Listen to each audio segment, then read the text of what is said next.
Mawe iliendewa Darugo. So who created that mawe? It's not a human being. They just took, shaped it, and built. This wood over here, who created it? It's no human being who created this wood. Even this down here is wooden. So if you actually look at it that way, you realize that nature is more sophisticated. Hiyo mawe, mchanga, is also part of mining. Fisheries is also primary production. Forestry is primary production. When you hear the government has removed moratorium on logging in forest, is also a part of the economy, primary production. Now, in Kenya, we call it agric. It's like agriculture, but it encompasses other things. Approximately, it accounts for 18% of our GDP. Please write there because we'll be interacting about that. Write it as a formula. GDP is equals primary production, then unaandika hapo chini what is primary production of the things I've listed. Then, the second part, plus. The second is called secondary production. Secondary production is manufacturing and the associated. So manufacturing, transport, storage, transport is not there, sorry. Manufacturing and anything around manufacturing. Value addition. Industry. That accounts for 17% of our GDP, approximately. Now, the last one, plus, is called tertiary.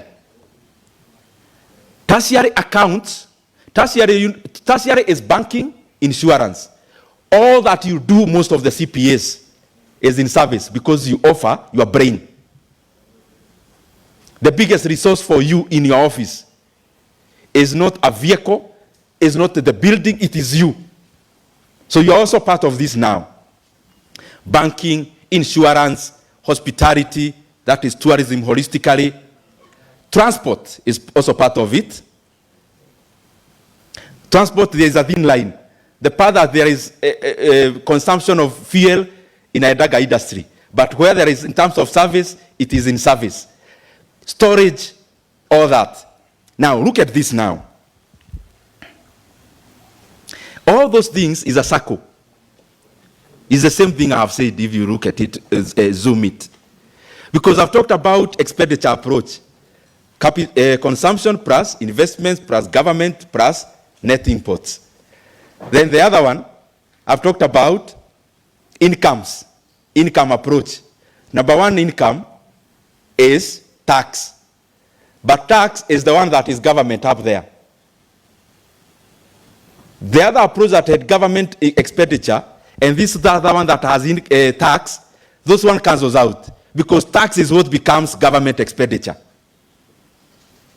When you talk about profit down here, and anything else that is a return on capital, is what becomes enhanced investment up there.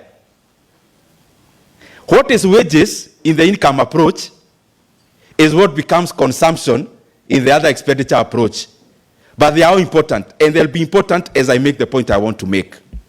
So now that Kenya is where we are, let's say an economy of a GDP of 18 trillion shillings, approximately.